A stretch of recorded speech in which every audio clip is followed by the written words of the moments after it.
So I just get this phone call, and my sister calls me, and she says, "Hey." I said, "Hey." I said, "What do you want?" She said, "I just want to see what you was doing." I said, "Look, I'm working on something." Huh? I saw your little YouTube page. I said, "Oh, cool. You want to be on it?" She's like, "I'm not doing anything." So, ladies and gentlemen, I want to introduce you to Jaime Kay, the co-host of the Jungle Room podcast. Did I say that right? It's the Jungle Room podcast and YouTube channel. Oh, you got a YouTube channel. Yeah. Oh, we got to hit that. I didn't know that. Oh my gosh, I should do my research. I sent you the link. Did you? Yes. Oh, I got to check that out. When did you send it to me? Like 30 minutes ago, Joey. I really need to start. I really need to start reading your messages. Yeah. So let's go ahead and knock this off with a bang. Let's get down to the bread and butter. Jaime, where are you from? I am originally from Phoenix City, Alabama, but I have lived in Anchorage, Alaska for the last 23 years. Oh, how many siblings do you have? I have one sister that I proudly claim, and then I have you. Yeah, we'll get to how great I am in a little bit. So, Anchorage, Alaska, you've been up there since 1997. As I recall, you did a lot of marketing before you started doing what you do now. I know you. Let me rephrase that. Let me rephrase that, please. You still do a lot of marketing. However, you do other things. How did you get in that field, Jaime? So I actually started in radio in 2004, and I was in radio for about 5 or 6 years, and then I started a PR business that I ran for about 5 years. So my background is in PR and marketing, and I still currently do that. But about 2.5 years ago, I started a podcast, which is the Jungle Room podcast, and we recently added the YouTube channel. Now, let me ask you this. From Alabama to Anchorage, Alaska, what sent you up there to Alaska? Really? What? Jaime, you're not talking to me. You're talking to the. I'm not going to edit this part. I'm telling you right now. You're talking to the audience. You're not talking to me. They're getting. I came up to Alaska 23 years ago. It wasn't my intention on living here forever. I was only planning to live here for about 3 years, but I did meet my ex-husband, the father of my children, in Anchorage, Alaska. We married and we started obviously raising a family here. So my children have only known Alaska as their home, and I'm still here. Okay. And you also work for a radio station. What radio station is that? I actually do not work for a radio station. I stopped doing radio in 2018 2019, when I came down to Alabama when our mom was sick. And when I came back to Alaska, I took about a month or two trying to figure out what I wanted to do. And I was fortunate to find a great marketing and sales job with a native corporation here in Anchorage. So I have been with a native corporation since about the end of 2019. Okay. Well, so you want to get about how great I am? This interview is moving way too fast. I mean, usually we get to like 7, 8 questions in like maybe 30 minutes. Like, we're fast forwarding to a lot of stuff. I mean, is there anything that you would like to talk about? Your childhood? How great I am? I want to talk about how great I am. I don't lie, Joey. You are great. You are great at a lot of things. I think what you're the best at is running your mouth, which I'm glad that you have found a forum where you can actually do that. That's why Tracy's my favorite. Yeah, Tracy's my favorite too. Hey, we have something in common. Oh, now let's get to now. Let me ask you something, Jamie. Do you hear that in the background? I do. Is that my wonderful niece and nephew?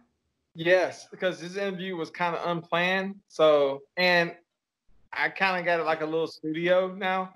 I see that. That's really And cool. locked the doors to the studio. And when I told Jaden and I told Kelsey to, hey, look, I'm going to do the interview. Do not come in. Do not make no noise. And whatever you do, do not bang on the doors. What's the first thing Jaden does? He's banging on the door. Yeah. Yeah, I remember those days. It doesn't end. God. When I find his real father. Ooh. Anyway. That boy is the spitting image of you. He don't look nothing like me. Yes, he does. No, he don't. You don't have a goatee. You don't have an Alabama cap. He has none of that.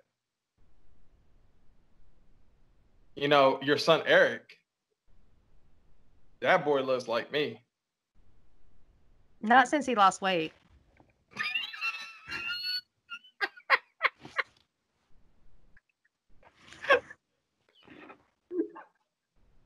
I'm supposed to be the comedian of the family, but you know, Jamie, let me ask you this: I know you've seen at least one or two of my interviews for at least 5 minutes apiece. You know, you're somebody that can actually do an interview. So if somebody comes up to you and say, I want to get started in the business of interviewing people, what would you tell them? And if they have I guess I want to say the intellect of someone like me and the vocabulary of somebody like me and sounds somebody like me, what would you tell that person? I think the biggest thing that people often forget when they're interviewing someone is the biggest thing that you have to do is listen. You can't start thinking exactly. You can't start thinking about what you want to ask when the person you're interviewing gets talking. You want to listen to what they are saying, because 9 times out of 10, you're going to find a question that you didn't have written down just by listening to what the person is saying. Okay, that sounds good. I wasn't listening. Exactly. I know you weren't. But no, really, that is sound advice, because when I saw this, when I first started this, I watched my first interview and I was like, Mm. The second interview, I was like,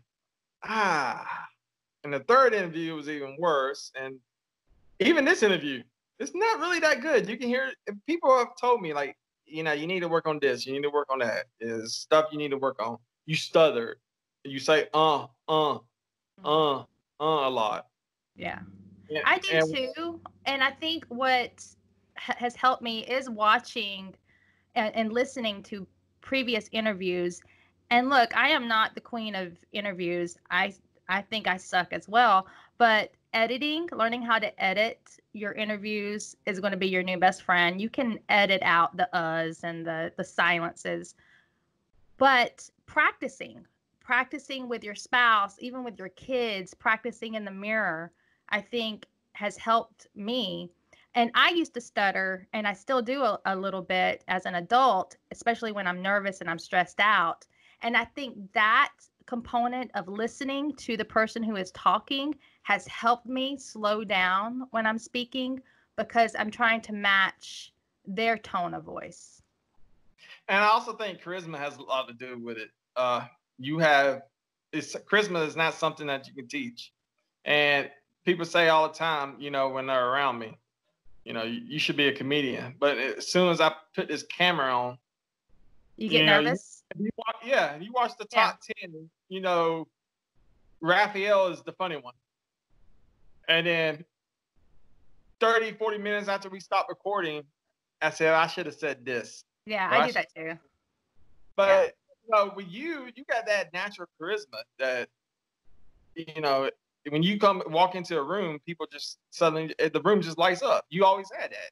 You can't teach that. I think What you would you have say? it too, though. I think you do have it too. And I think you have to remember that enthusiasm always goes a long way. You may not have the right vocabulary or the right words to say at the moment, but when you're enthusiastic and you love what you do, that shows through. And I think you have that. What would you tell someone who doesn't have the charisma? What you got to learn charisma or learn enthusiasm? Well, I think people have charisma when they're doing something that they really love.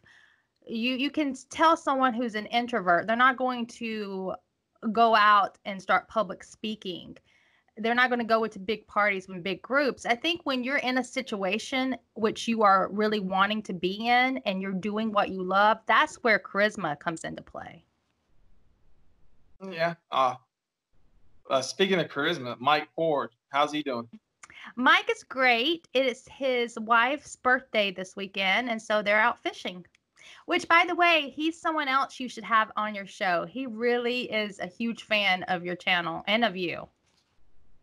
Yeah, all 239 of. You have to start somewhere. If you look at my YouTube channel, I only have, I think, 300 subscribers. So I You're don't have beating me? that many on the YouTube channel. You're beating me? I don't know exactly how many subscribers I have. I'm guessing. I know it's not over 300 subscribers. But you also have to remember now, my podcast has more, but I've been doing it for 2 years. So That's it where. takes a little bit of time. And so I'm finding with my YouTube channel, I'm starting completely over because your YouTube audience is not going to be the same as your podcast audience. They're two different demographics. And that's what we're going to transition into. We really need to talk about the Jungle Room. Yeah. How did it get started? Now, before we start, it should be noted that my big sister, and it's fair to say that, growing up, we didn't spend a lot of time together. We didn't spend a whole lot of time together. Well, But we're 7 years apart. well, 5 years. 5 years. Now, I just anyway, added 2 years to my age. yeah, anyway, but it's fair to say that you always had a thing about Elvis Presley. Am I correct? Yes. I mean, I remember they did it. What was that documentary they did? This is Elvis? Yeah, This Is Elvis, where they follow him around the camera, but all during his career from 1955 to through his death. Yeah, that was a movie. This is It was a Elvis. Yes. documentary. Yeah. We watched how many times? I don't know how many times as a kid I watched that because of you. Well, it was funny because what we would do our mom would take us to the video store to rent movies, and you would always rent a He-Man movie, and I would always rent an Elvis movie.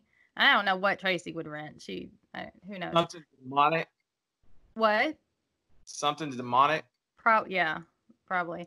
And we would rent the same stuff over and over again, but our mom never had a problem with me renting anything Elvis because she loved Elvis as well. And I think that's how I got into Elvis was because of her. And that, my love for Elvis really was my bond with our mother. Jeez Louise. Elvis Presley, Mamas and the Papas. Yep. CCR. CCR. Waylon Jennings. Patsy Cline. Yeah. Patsy Cline. The Highwayman. It's so funny you mentioned Highwayman because Tracy and I were just talking about them. Remember the video that with them with their Highwayman video where they're kind of in the sky, they talking about how they died. That used to scare the crap out of Tracy. It wasn't just Tracy, it was me too. Wow. So I remember telling this guy that we're interviewing about this story that Nana, our stepmother's mom, told us. Mm-hmm. Because I mean, your memory's a lot better than mine. Do you remember the basis of that story? Which one? About the Phoenix City story where she was the neighbor? The haunted house, yes. Yeah, so she lived in the house, or she lived in the house next door to where the attorney general lived, right? Was that it? I don't remember. I don't remember the specifics, but I remember her talking about it being haunted. And I remember in the 4th grade, we had a Alabama history class at Sherwood Elementary. And one of the chapters in that Alabama history book was ghost stories. And the story that she had told us before was in that textbook about that house being haunted. Oh, really? Yeah. I don't know if you remember, Nana was really into the occult and, numerology and horoscopes and all of that. The only thing I remember was that night, me and Tracy, we was at Pops' house, and we all slept in the living room. Yeah. And we slept, I don't know, for whatever reason, we all slept on the floor. Because usually when we spend the night there, I used to sleep on the couch. Yeah. There's something about that house. I don't know if you still feel it, but Tracy and I still talk about it at our dad's house. Even though he's the only person, him and our stepmom have ever lived in that house. It was brand new when they bought it. It was still being built. But there's something eerie about their upstairs. And even as an adult, when I was in Alabama last year, I swear to you on everything that is holy, every morning around 5:30 to 5:45 in the morning, something would shake the bed. For real, that story, I was trying to tell a little bit of the story to Kelsey and Jaden. But of course, when you tell a secondhand story, you were trying to tell them a story that used to scare you as a kid? yes. I wanted them to go to bed or leave me alone. One of the two. That wasn't going to make them go to bed. Well, that was going to make them leave me alone. But I didn't. The only thing I remember from the story was, and the reason I brought it up, only because of the Phoenix City documentary that we're going to do. It's not a documentary. It's basically an interview. But the special, I guess, is that one, it has something to do with the Phoenix City story. Two, I remember she was telling us about how Pawpaw got his lawnmower blew up in his face. How somebody walked through the TV. That was the only parts I really remembered from the story. Yeah, I don't remember the lawnmower story. Well, yeah, that was like the main one. Of course, a lawnmower blowing up in your face could have, as a kid, you don't put two and two together, but a lot of things could have went wrong. Somebody walking through the TV kind of like messes you up. But that was my stepmother's family. Interesting. Yeah. No, but in all fairness, Nana treated us like gold. I don't know how she treated you. She did. No, she was always good to me, and I think she was good to all three of us. Yeah, Nana. We were the ones that decided to call her Nana. I remember writing her a note asking, yes, because all her other grandkids called her Grandma. We were the only ones to call her Nana. Oh, Nana and Pawpaw. It's funny because to this day, I remember before Judy passed, they'll tell us stories about Pawpaw, and then her brothers and sisters would come by and tell a story. Like that was a totally different person, like who we knew. Yeah. Pawpaw was this. Pawpaw was the guy that you could sit. He'll be in his living room and find a baseball game on with his tobacco in his mouth, even when it's not baseball season. Yeah. It was going to be baseball on that television. I don't know if he reported games. I don't know what he did, but baseball was always on there. Yeah, I remember that. I don't remember him ever talking that much. But I do remember him pulling, I had a loose tooth when I was like in grade school, and I remember him pulling my tooth, and he was the only person to ever pull one of my teeth, and it didn't hurt. It did not hurt at all. That was cool. Well, that's pretty much all I remember about him, that he didn't really talk that much. He always watched baseball, always had tobacco in his mouth. I mean, I love Pawpaw to death, but, he had that tobacco in his mouth. I would never put his fingers in my mouth. No. Okay, thank you, Joy, for taking one of my memories that was good and making it gross. You made it gross. He chewed tobacco. You made it gross. I'm sure his hands were clean. I remember him washing his hands before he did that. I remember Judy holding my hand because I was so scared. He never got up from the chair. Speaking of Speaking of grandparents, a woman that had a lot of influence on your life was our grandmother that we called Mama. Yes. Tell some stories about her, because growing up, you lived as I I stayed with remember. Mama a lot. Yes, I stayed from. So the story goes that when I was a baby, uh, our parents let Mama watch me because she was lonely because her husband had died a couple years prior, and Mama used to love to tell the story that she made my crib out of a dresser drawer, so I would sleep in a dresser drawer as a baby. And Mama would also say that she would cook and she would just hold me on her hip. And yeah, she was Mama was something else. She had a fierce temper. She was only like what, 4'11", something like that, and she had she walked with a limp, but she was also someone that was very intuitive, and our mother too. Those two seemed to know things before it ever happened. It was so weird. And I remember Mama having some strong premonitions about things, and they always came true. It still gives me chills when I think about that. I don't know that side of Mama and Mama. The only thing I knew about Mama was I got on her nerves and I got on Well, her nerves. yeah, you But seem to do but that. But but one you thing I want to go back to hold the on, podcast really quick. Wait, hold hold on. on. Whoa. This ain't your show. I You want to tell you you something you cut me off 2 times. That's gonna be the last time. I want to get back to this relationship with you and your grandmother. So, how do you think y'all two bond? I mean, was it because you was the firstborn? Because it seemed like everybody in the family, if you was the firstborn from one of the kids, that's how she got Well, I close think to you. I just spent the most time with her. I think what happened was, I mean, now that I'm older, I can look at it in a different way. I think, our parents were married for 5 years. They had me, and I wasn't just their child. I became the child of our grandmother. I became our Aunt Kathy's, you know, little doll. And I think there was just so much of passing me around. Then when Tracy was born, I think Tracy was probably our parents' love child. They planned her.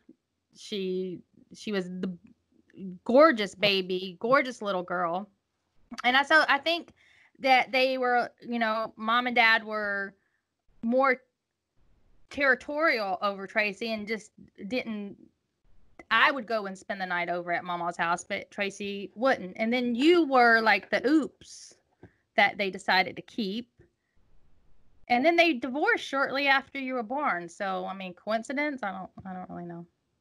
Well, I mean, who knows? I just remember growing up that I'm kidding. You were. I well, don't think no, they divorced over you, but you no, were little. You were like 15 months old when no. they Everybody, separated. first off, everybody knows they divorced over me. Second, no, the only thing I remember growing up was you and Mama had this special bond. Hmm. And I really valued that bond. Um, she helped raise me. So I mean, I love our grandmother. And it's so funny when Mama was dying. I had came to Alabama on a Monday, and Mama didn't die till Friday. And I was pregnant with Eden Marie, and we had decided we were not going to find out if the sex of the baby. And I remember being in the hospital and asking Mama what she thought was going to have, and she said it was a girl. Now you want to also talk about. You said you don't remember a lot of Mama and our mom having, being very intuitive and saying weird things. You can verify this with Tracy.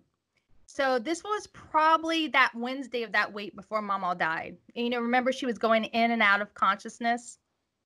Well, Tracy and we left the hospital and we didn't tell anyone where we were going, but we went to Mama's house and we went into her house, and we did exactly what we used to do when we were little. We went into that bottom dresser drawer of hers that had all the pictures. Remember, she had all those loose pictures in just one drawer. And we spent probably like an hour or two just looking at through the pictures.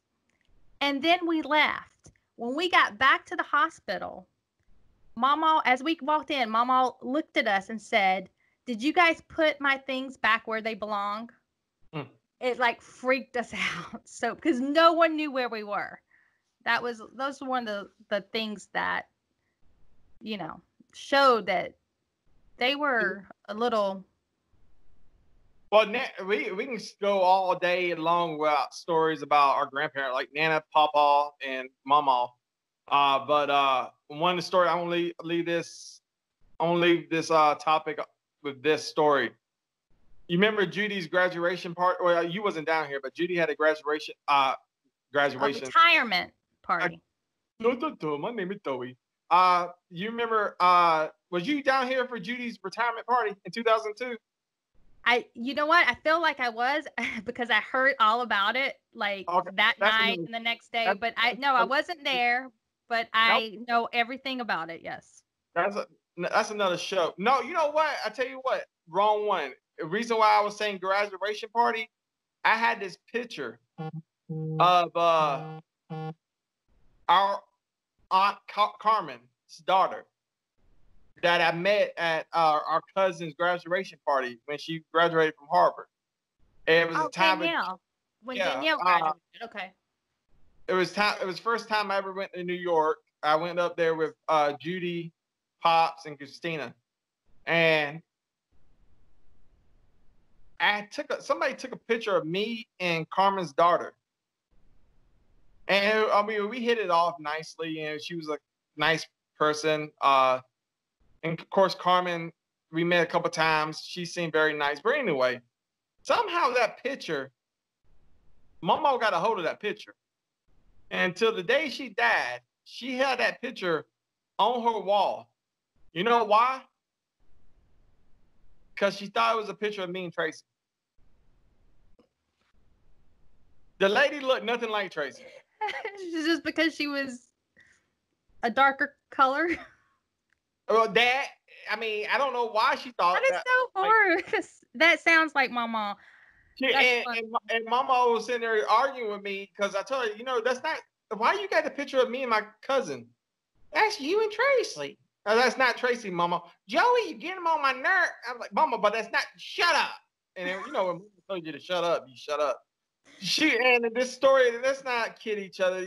Mama was very nice to everybody. It was one person she wasn't nice to. You? Yes. Well, I was kind of a. You were just a lot. You were, I see a lot of you and Jaden, and I get really upset when I hear people say anything negative about Jaden.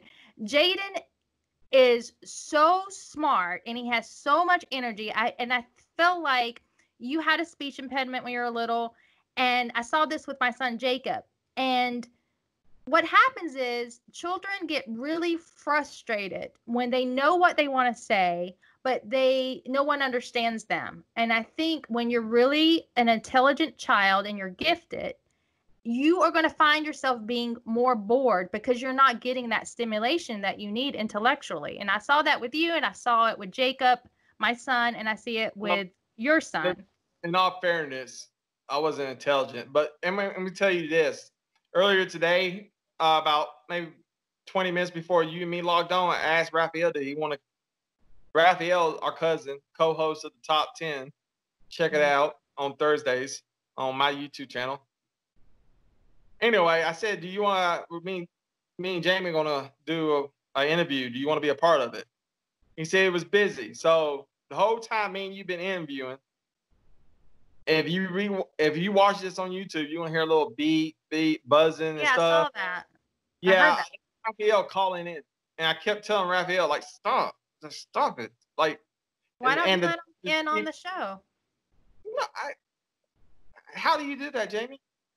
You can add him. You see up in the top there's a little person with a plus sign. No, I don't. Right. Okay, I'll do it. I'll do it. Never mind. You So add. I really want to. Oh, I don't have him. Oh, I do. I have Raphael. Add. Okay, I'm adding him. Okay. I want to go back to the podcast really quick because We're gonna get on the podcast. We should have done that before you call Raphael. I can stop it. No, let's see if he picks up. He probably won't because it's me. Probably. You got a good point. Is it Raph? Well, okay. Oh, there he is. Hey. Hello, Raphael. Are you guys really doing this now? What's with the green screen? What do you mean That's with Joey. the green screen? This is my studio. You jerk. And this is my bedroom.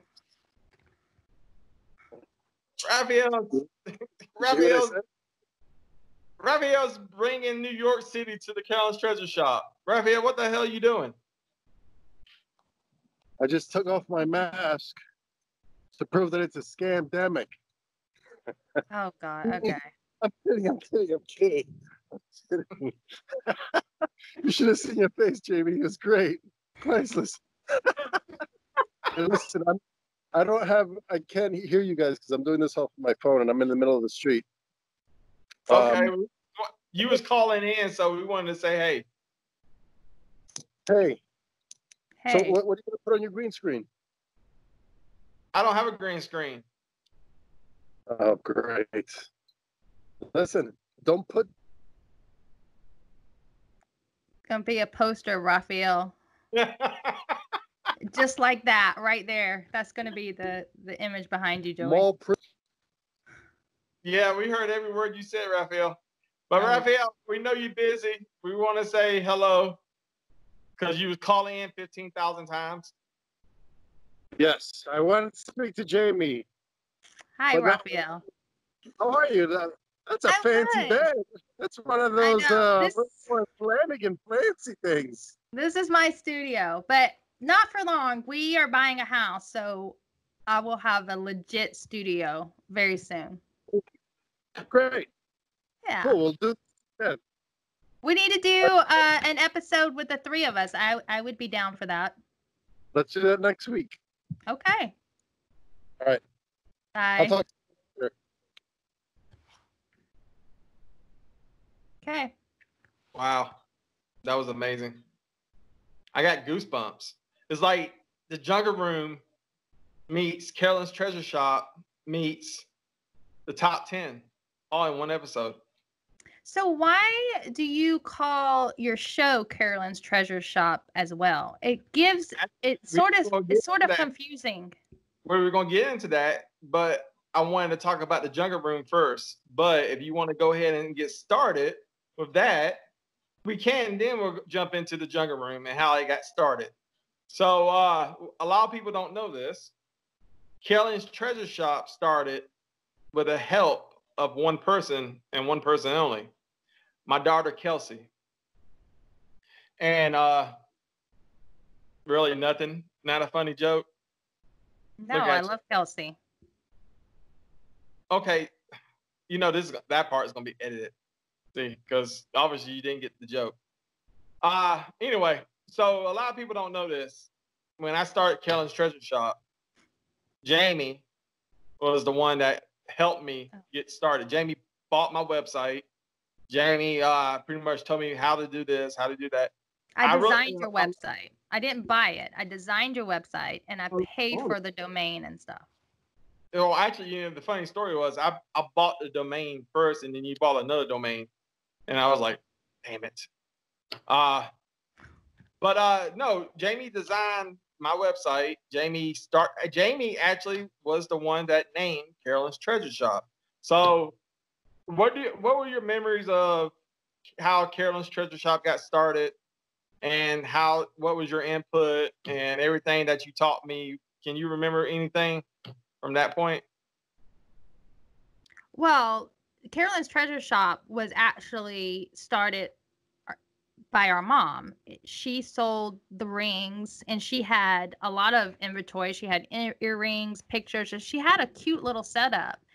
And when she passed away, which I commend you for. You, instead of just letting her dream fall by the wayside, you decided to continue it in honor of her. And I have a lot of respect for you for doing that.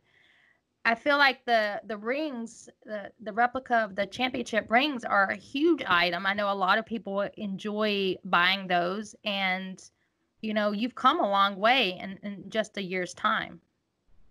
Oh, a lot of that. That's why I was trying to say that. A lot of that has to do with you.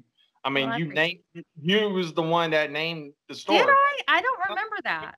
If this ever takes off, and I mean, hypothetically speaking, Carolyn's Treasure Shop goes like to heights no one ever dreamed, and you want to sue me, you can always go back to this interview.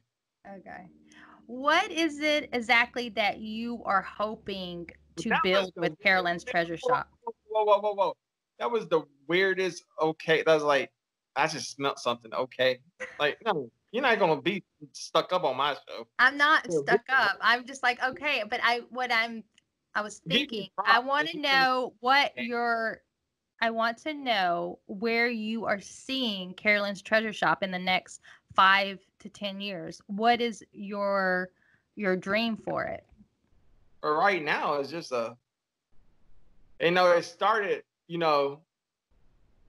it started off just something to remember Mama.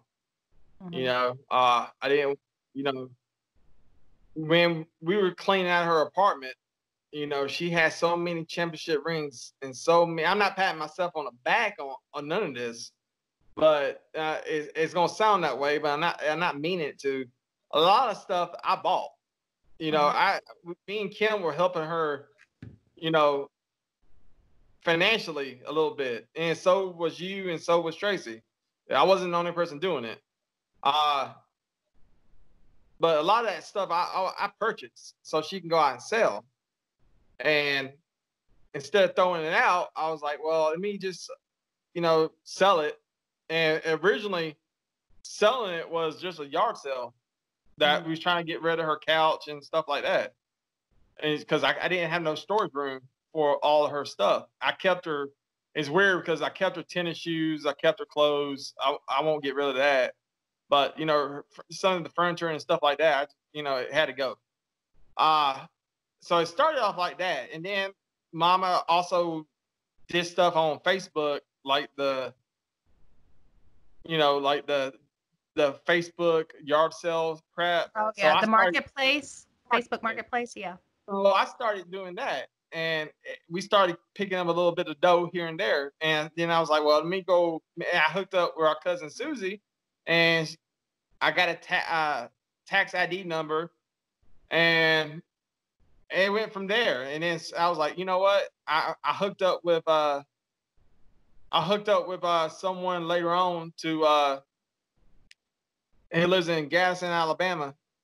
He makes championship bells. I hooked up with him, and we started, making. We got this idea, so instead of making like wrestling belts or UFC belts, we will make belts for your favorite football team or your favorite fantasy football team. And, I do the designs, and he would go build them. Mm-hmm. And we was like, well, and that became popular. And then I hooked up with a social media consultant, and he was like, well, why don't you make a YouTube page? So to answer your question, I don't know. I don't really have a plan where this is going to go. I like to see it go to like the heights of the Jungle Room podcast. But just like you with the Jungle Room podcast, you want to go higher and higher and higher and higher. Mm-hmm. So, we're building. Raphael, who's part of the top 10, he bought me this mic. That's cool. I bought, he's helped me out a lot. There's a lot of people who I really don't give a lot of credit to. You, my social media consultant, Lou, Raphael, Mama, Susie, Susie. Yeah, Susie. Susie's helped me out a lot to get started. With the store. Well, yeah. With the store, okay.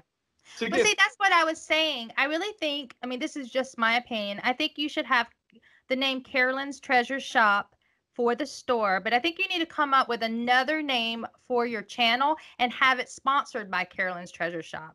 Maybe call it the CTS channel. Yeah, I mean, that's just to kind of differentiate between the two because it's a little confusing. It is a little confusing, but I mean, I know I'll do time. I mean, I do have 2 other jobs, so it's kind of hard to, it's hard to make time for this stuff. I know. Well, I get that, and that's when you have to be very organized and you have to be very strict on yourself and having a schedule. And I don't have small children like you do, so I work 9-10 hour days at my real job, and then I come home and I work another 4 hours on the podcast and the YouTube channel and writing scripts. So I totally get it, but I don't know how you do it with 3 little ones at home. That I don't think I could do it. I used to drink. Well, and you don't anymore? No, the doctor took that away from me. I just now go in a corner and cry until I feel better. Well, you need to move to a state where marijuana is legal. I'm not much of a weed person. Well, it's edibles, Joey. I know you like to eat.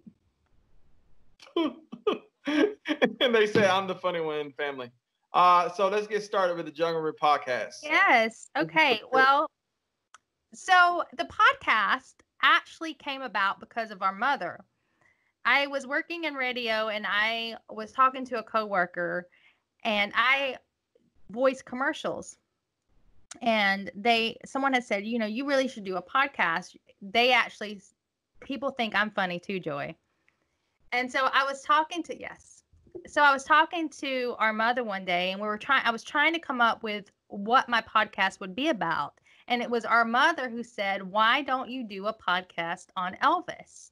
And at the time I was like, wow, that is a great idea, because I thought I knew everything there was to know about Elvis Presley.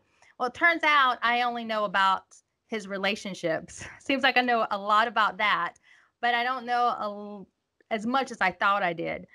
So I've learned a lot in the last 2.5 years. I'm involved in a really great community. Our podcast has changed its format. We're now an Elvis-inspired podcast, so we don't have to stick to just Elvis Presley subject matters. And I really enjoy it. And I find that I have always been a lover of music, and to really research individuals that had an impact on my life and where I am today is fun. It's a labor of love. And I never thought that I would be someone who produces podcast shows and YouTube videos. I never thought I had that capacity. And yeah, I'm doing it. And I really am amazed at myself and a little proud of myself of what I have learned in the last 2 years. Anybody, who's your favorite guest? On the podcast? No, you haven't. Well, I have a YouTube channel now, so that's why I was asking. My favorite guest? Alana Nash, I think right now. She is an author. She has written a lot of books about Elvis Presley, but she's also written books that have impacted my life. I don't know if you remember. Oh, shoot. You're going to have to edit this part out because I can't remember. Oh, shoot. Jessica Savage. Okay. Alana Nash is an author, and she's written a lot of books about Elvis Presley, one about Colonel Tom Parker, and 2 other books regarding Elvis. But the first book I ever read by Alana Nash is a book about Jessica Savage, and she was a reporter who had died in the 80s. I don't know if you remember her. She was in the vehicle with her boyfriend and her dog, and they were leaving a restaurant, and the car flipped over the small bridge, and the water that the car fell into was just, ankle deep. It wasn't that much water, but they all 3 drowned. And I remember watching Jessica Savage as a little kid, and I remember thinking that I wanted to be in the news because of Jessica Savage and based on the book by Alana Nash. So I've had a lot of famous and fun people interview on my show, famous in the Elvis world.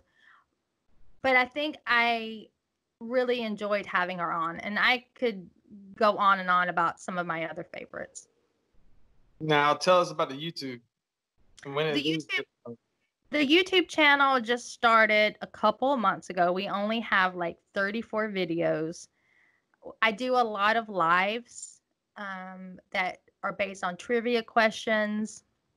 I give away t-shirts and CDs and fun items. We also do videos on different subject matters. I just launched a video today about Patsy Cline. So Okay. Okay. Hey, let me ask you this: Are you, like when you do something like on Patsy Cline on YouTube, you don't try to get some of the people that knew her? Well, I would like to, but just like with Elvis Presley, a lot of there's starting to they're the people that were around both of them are starting to dwindle. There's not a lot of people left, alive. I would love to interview Patsy Cline's children, Randy and Julie. That would be awesome. We're gonna try to hook that up for you. Okay, Joey. Connections. All right. Have you met Manswell T. Pearson? Manswell it was also another favorite of mine. We had a lot of fun when he was on our show with Mike Ford. Manswell, I love that guy. That guy is awesome. He is a spitfire. He's hilarious. I watched him when he was on your show. He cracks me up. We wasn't even supposed to be talking about sports. 30 minutes. He was just not. He knows a lot about everything. I mean, he knows so much about Roy Hamilton and Elvis Presley. I mean, this guy is amazing. No, I tell everybody he's hands down one of my favorite guests. He was my favorite guest because he was funny as hell. Mm-hmm. But if you're seeing an interview and I put a little tagline like I'm getting pissed, I was legitimate pissed. I was really getting pissed at that. He was trash talking. I was really pissed. I was like, "You mother." Who was when Manswell was trash talking? Yeah, he was talking about the Super Bowl with the Patriots and the Falcons. Oh, and the Falcons. Oh yeah. We don't want to talk about that. I put a little tagline like I'm getting pissed. I had that Angel Lozada come out.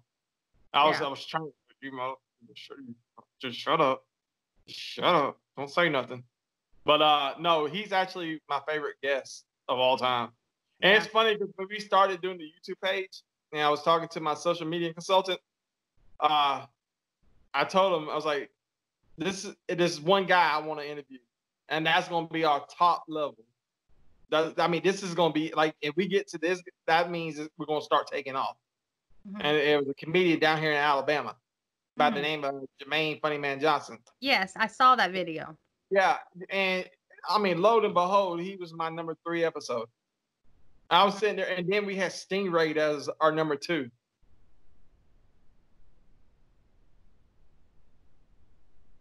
You disappeared. Are you still? Yeah, I'm still here. You disappeared. Yeah. And then we had Stingray as a number 2.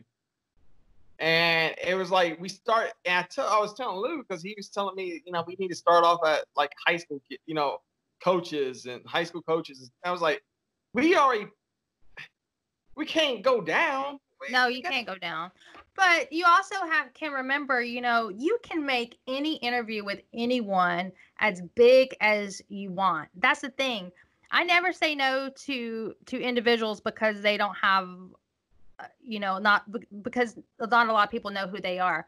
That is where your job as an interviewer to help them get their story out. So you have a lot of power that you don't even know that you have. So basically, I'm He-Man. She-Ra.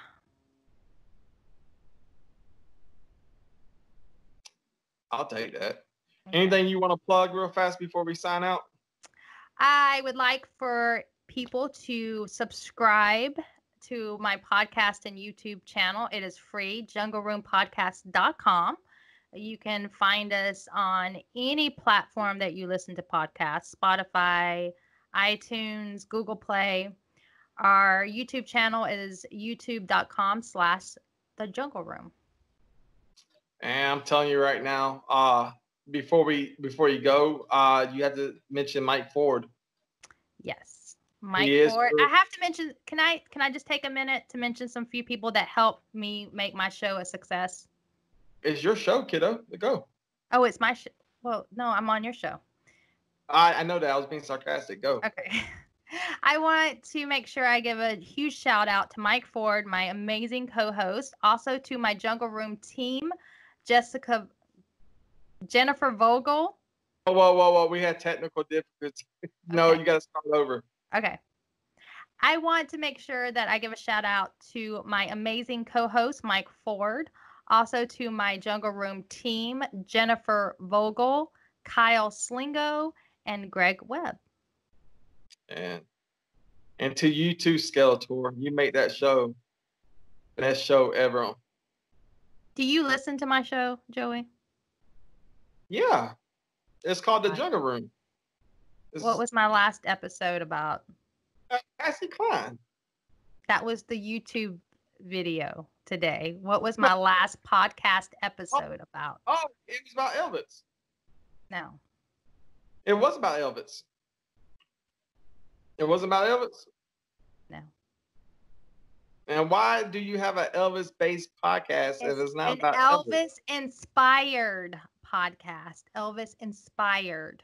Not every episode is about Elvis. Didn't you remember when I was talking about when you interview people, it's the first thing you need to do is listen? What? The Jungle Room podcast. Catch it every what day, Jamie? Every Wednesday. Every Wednesday. Mike Ford, we love you. Check his you live in Alaska? 97.973fm.com. She is like we got ESPN or something. I was about to say that. Mike Ford in the morning, watch that. Listen to that. You listen to that. Well, you can watch it in your mind. You were on his show, right? Yeah, I got a little shout out from Mike Ford. Because, we're tight like that. I even did a little shout out on his birthday. Yes, you did. I made that video. I have to tell you, one of my team members, Jennifer Vogel, she is a huge fan of yours. So I am supposed to tell you hi. She loves your wrestling videos. The top 10 with you and Raphael.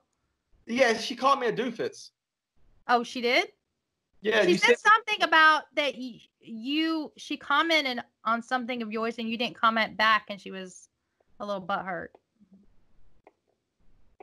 That was Raphael. That had nothing to do with me. Sometimes he gets a little rough. Sign us out, Jamie. All right. So this has been Carolyn's Treasure Shop with the one and only, the Joester, and his beautiful sister, Jaime Kay. All right. Stay on the line. Everybody else, see you next Sunday. Bye. Here at Carolyn's Treasures, you can design your own belt. I'll band with my favorite team! Roll Tide! We don't like Auburn around here, but if you do, we will make you one of our Auburn championship belts. Ooh, Dad, this is heavy!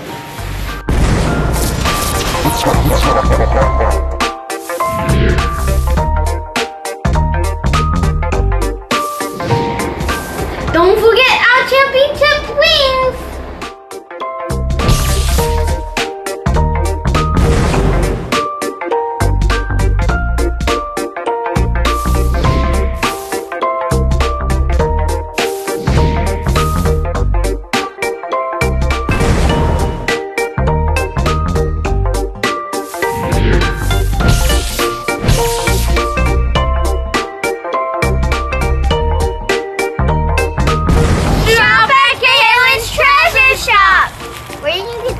Deals on anything. Daddy, this is really heavy. Yeah, we're trapping it.